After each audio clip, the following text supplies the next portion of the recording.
everyone. Welcome to another exciting edition of Hardfire TV. My name is Cameron Weber. Thank you for watching the program. Today, we're going to talk about central planning and green energy, especially about wind turbine energy. Joining me is Derek Sacerdote. Derek, welcome back. Hi, nice to be here. We haven't done a show together. We decided in about a year and a half. I was on short hiatus for some personal projects, but here I am. Yeah. Well, and the studio never reopened. Well, because we're going to get herd immunity, right? Something like that. So, Derek, is it safe to call you an environmentalist? I guess I can deal with that title. Yeah. I mean, right, and you also do are interested in off-grid and decentralized energy production and distribution. Decentralized in general, yes.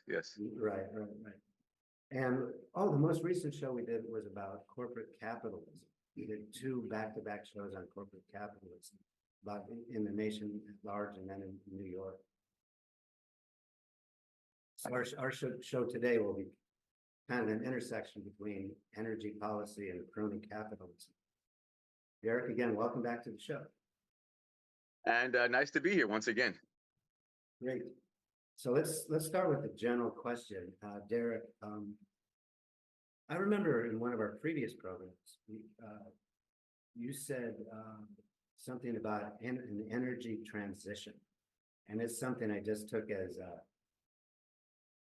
for granted. And then now I've been thinking about it. So, and I know that you're an independent-minded person. So if you're saying energy transition, there might be some non-political reason for it. So can you help us what this means? What is an energy transition? And is there some reason that we need an energy transition? Thank you.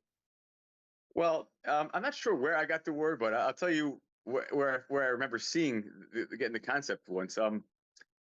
About 5 years ago, I was in a grocery store shopping for cereal, and I noticed that the cereal was defined as a transitional sourced grain.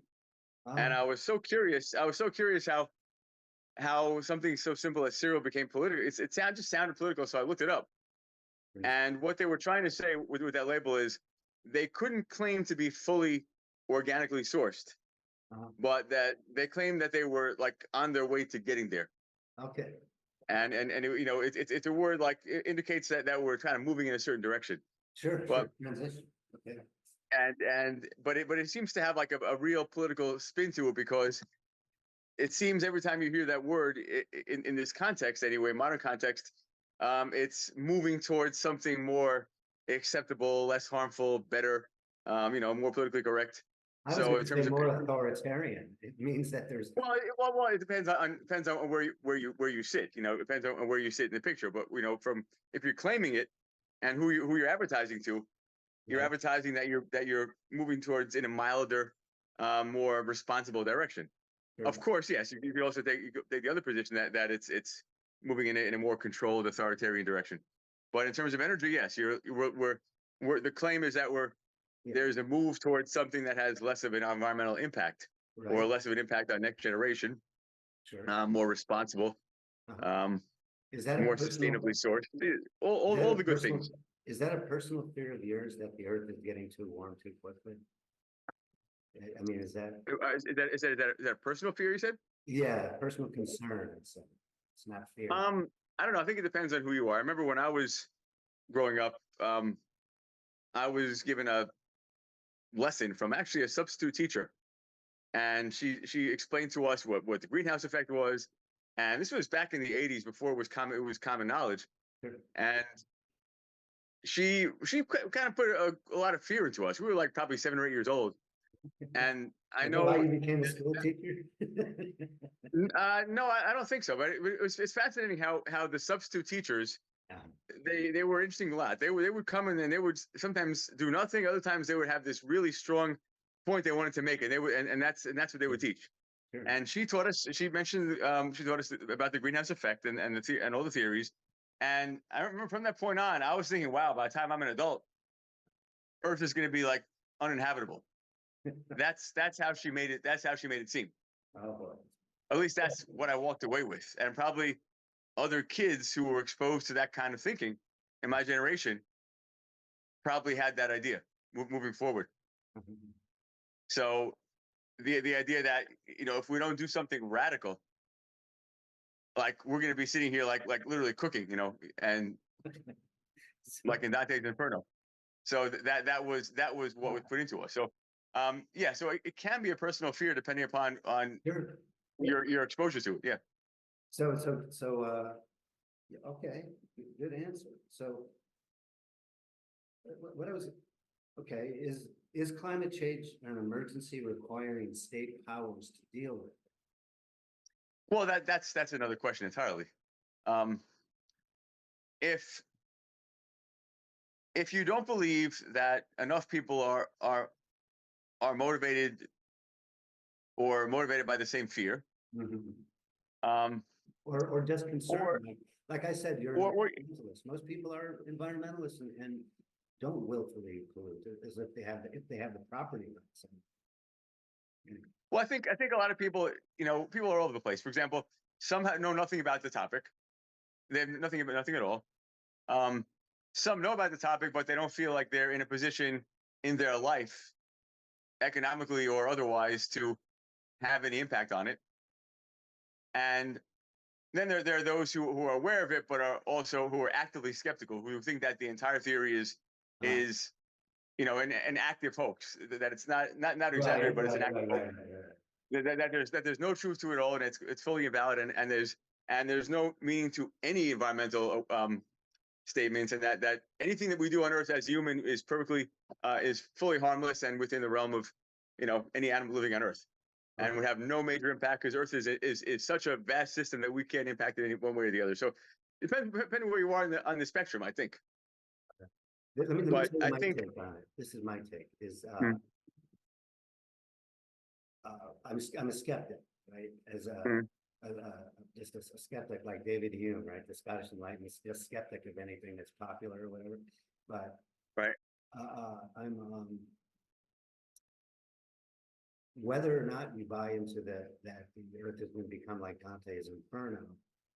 Uh, I think state measures would be worse than people acting individually. In other words, I think the coercive measure, in other words, I think the state failure would be bigger than the market failure when the state starts implementing central planning these things. And that's what we're going to talk about is bad ways the state can centrally plan the energy transition, which we can agree that may be needed and let people decide. I mean, what you do is there's energy, like some islands are going to disappear, no doubt. Some yes, traditional, unfortunately, yeah. some traditional southern Japanese islands. This is going to occur. I mean, so let's assume that there is an energy transition that's needed, and Mm, let's look at. Okay, but before we get to our topic of wind turbines as a specific example of the failure of central planning, I think we should address the elephant in the room, which is nuclear energy. right. It works for France, who gets 70% of their electricity from nuclear and is a net electricity exporter. The US is about 20% nuclear energy and is also a net exporter. What is the role of nuclear energy in our energy transition? Thank you, Derek. Well, it depends on. Is that a rhetorical question or a literal question? What do you think? I mean, I always thought when you hear, we were talking about populism in politics, when you hear energy transition, Green New Deal, that green meant just renewables. But now Mm. apparently the energy transition is both clean, it's not just is clean, not green, but clean, meaning clean, including nuclear energy. Don't you like how they gradually tweak the definition of words, like after we already learned what they mean? So I'm trying to say, you're right. I'm sure right. That's one of the things we do on Hardfire is try to Yeah. stop the abuse of language. Yes. Yeah. So yeah. To parse it out, yeah, I think it wouldn't be renewable technically because it's not like you can regrow it like you can regrow a tree. Uh-huh. But I think the way they lump it together is because it's the amount of nuclear fuel on Earth is simply so vast that we could just kind of pretend it's unlimited, at least for the next couple of thousand years, Uh-huh. without worrying about it. Well, what do you do with the waste, man? What do you do with the waste? That's the issue. You entrust, you pack it, and then you entrust that succeeding generations are going to be responsible enough to maintain the structures in which this stuff has to sit for several thousand years. Okay, so just answer the question.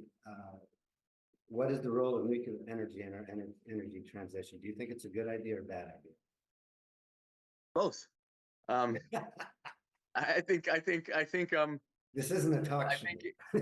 Well, I think it can. I think it can solve a lot of the problems in the near term, because the fuel is in such great supply, and you can produce power relatively cheaply.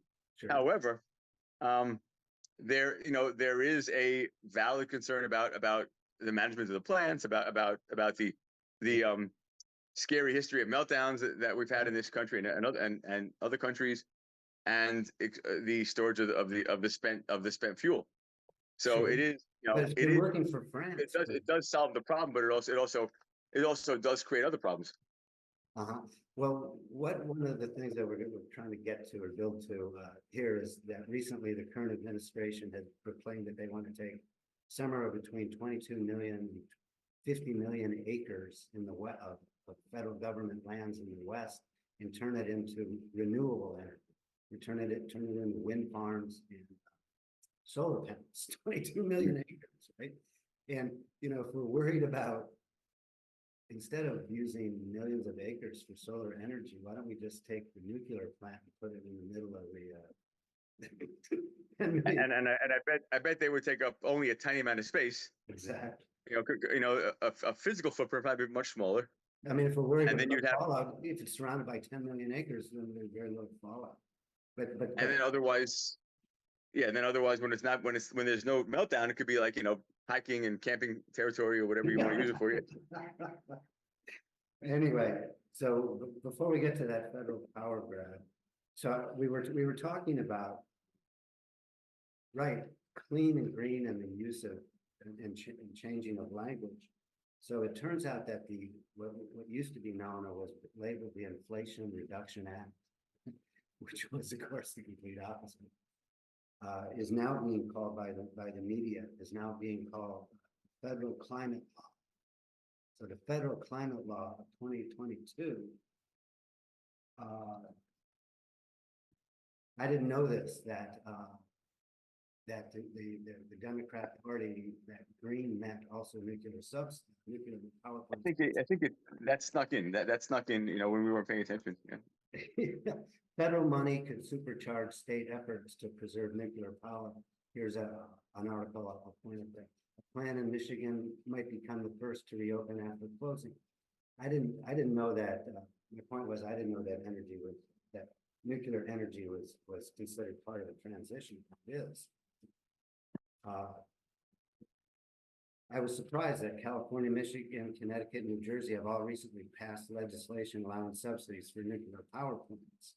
But then on second thought, I realized they are towing the partisan line for the current administration's federal money, the Inflation Reduction Act, now known as the Climate Act, and all the requirements, including the use of labor union labor. And so it's not really perhaps part of their ideology, but it is part of their energy transition ideology, but may be part of the political getting reelected ideology. Yeah, I guess you could definitely pitch it from other directions. That look at all these new jobs that we're going to create in time. Oh yeah, the job creation. Yeah, votes. Yeah. Right. So, but this gets to the bigger question, which we touched upon at the beginning of the program. Why does the state need to be providing subsidies to private business? Be they computer chip manufacturers, wind turbine, or nuclear power plants. If under government subsidies, if they make a profit, it goes to the management and the stockholders of these companies, and to campaign donations to those who give them these subsidies, for the politicians, phony capitalism. if they fail, these subsidized businesses, the taxpayers have to pay. This is what I call crony capitalism, or heads I win, tails you lose. That seems like a good way to describe it. Yeah. Crony capitalism, and there's a couple of recent examples that we talked about. One is about Intel. Well, we talk under crony capitalism today with the quote unquote new China threat, is that we're now trying to do our computer chip manufacturing domestically. And so part of that is to provide these huge subsidies to businesses to create these computer chip companies. And recently, Intel got $100 billion is getting a subsidy from you.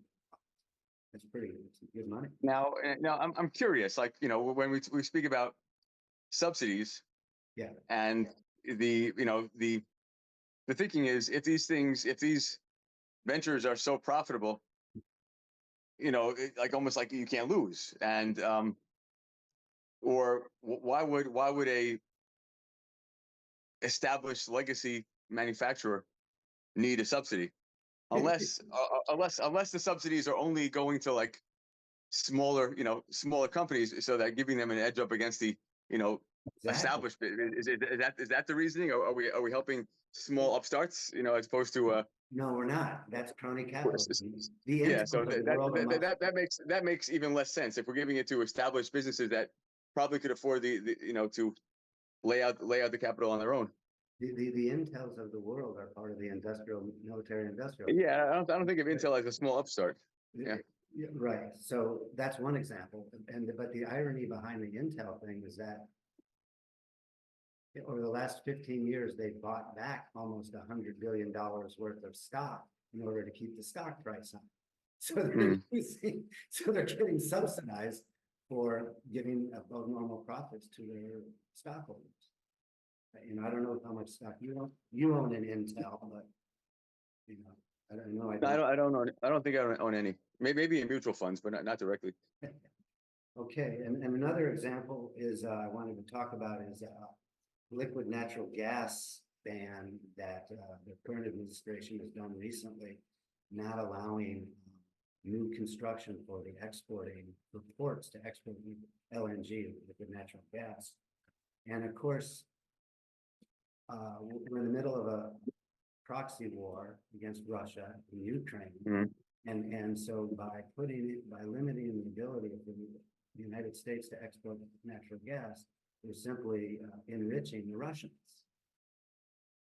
Right? Yeah, when other countries don't follow our environmental regulations, then it puts us in a bad position strategically. Yes. Oh, so you're saying it's hypocritical to do that because the Russians have nowhere near our environmental protections by any case. Well, no, I'm saying it's like there's like it's a three-dimensional problem. It's it's not just everybody against the same problem. You have other countries that simply are not following the same priorities. So even if we agreed that it was a priority to reduce fossil fuels, other countries don't have those priorities. So it puts us in a bad position in the three-dimensional chess. That's what I wanted to say about the China. Yeah. Now that we're talking political economy, the China threat is overstated because China's not doing so well economically now. So to think of them as a competing superpower economically is kind of stupid. But another thing about the current administration ban on liquid natural gas, I'd like to say, is that it harms Texas, right? And there's this big, the current administration is Team Blue and Texas is Team Red. So again, is the banning of liquid natural gas What state? What state would be the source of liquid natural gas primarily? Texas. Oh, and the pipeline. Not Alaska. Is the ban? I don't know if Alaska was planning any new pipelines. Texas had. I don't know. Yeah. Pipeline. So is it a political move or are they really clean and green? I don't. I mean, it could be taken more. It could be taken both ways, I suppose. Yeah. The other point I wanted to make about 1 minute green doesn't include nuclear energy. The next minute green includes nuclear energy. That's called regime uncertainty. you don't know what the investment environment is if the people keep changing their minds through changing the rule of law, changes the investment environment. So all these people that have been advancing nuclear power, it could be advancing liquid natural gas export facilities, making them cleaner and safer. But by putting a ban on them, you're unable to do that. And it also, yeah, it affects big and small investors, I suppose. So that's what I'm talking about. Bad planning is by prioritizing some things. Sometimes it harms. It helps the wealthy and it prevents innovation. So, okay, so now I want to get into our specific discussion about the mass creation of solar farms and wind turbines as a source of energy in the United States.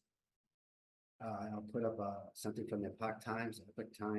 Rural America set to be transformed at the 55 million acre federal solar plant. That's a lot of acres. And I mean, it seems, at least from my perspective, that, I mean, compared to, say, nuclear or other fuel sources, wind and solar seem a lot more scalable. Ah, Wind and solar are a lot more scalable. I mean, they're probably more within reach of private investment and private and right. yeah, far more within reach than, say, a nuclear plant would be. But it seems that they would require less incentivization. Okay. Because the technology and development already out there. But isn't 55 million acres or 20 million acres a little excessive? It sounds like a lot. It sounds like, I mean, it seems as if we were doing this, if there was no central planning, we was, I mean, the efficiency, yeah, and the efficiency of the technology would have to improve to the point that you wouldn't need that much space. Yeah. So, okay. Let's say we didn't have, let's say we were a country without that much space. What would we do then? Like France. A real small country. Can go to nuclear power. Right. Yeah. Yeah. I mean, like any of these small countries don't have that kind of space to throw around. Yeah. Well, Or we'd have to make the solar technology and the consumption a lot more efficient. yeah, which you can only do through innovation and not central planning. Do we agree? Right. Or some central planning. Hey, thank you for the discussion so far, Derek. I've learned a lot. We've just got 2 minutes left. Let's go back to the energy transition. Right. It can be done right. It can be done wrong, but it is needed. I agree that it is needed, and I think like you, I think a lot of this can be done privately without central planning. And I think there's at least a significant amount of buy-in, at least among enough people, that you can create enough incentive for people to make that transition on their own, especially since many of the transitions to sustainable sources also can be phrased in terms of just the personal savings and the convenience.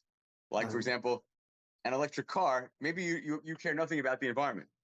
There are other conveniences of having an electric car that can appeal to you, even if you are a complete skeptic.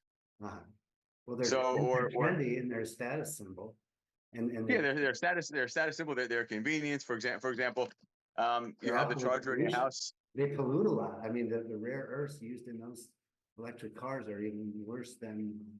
In some ways, they're environmentally more harmful. I think that some of these things were oversimplified to the public. We oversimplify the impact and we make it seem like this is harmless, and it's not. But So there's a convenience factor and there's a cost factor. I think that we agree that any possible decentralization could be good, and a non-changing rule of law would be good to allow investment in innovation. Oh, definitely. I mean, you're not waiting for that; you're doing it yourself. Yeah, I mean, whether the law changes or not, I'm still here. And I mean, I think you generate your own electricity. I mean, some of it, yes, some yes in it, but Uh-huh. and I realize that what's being sold to people is oftentimes a pipe dream. When they sell people energy savings, when you walk into Home Depot and they try to sell you solar panels, Yeah. they tend to oversimplify what they're selling you. Yeah. Well, And you people know think why? that Because it's a transition. Anyway, yes, we gotta cut it off here. Derek, thank you for joining our show again. Thank you for watching you're welcome. Hardfire TV. We'll see you next time on Hardfire TV, and all our shows are available on YouTube, including several that Derek and I have done that are quite good, especially on Adam Smith. And it's not really a free market economist, crony capitalism, price gouging. Many shows that Derek and I have done that are not bad. Thank you. Social engineering, social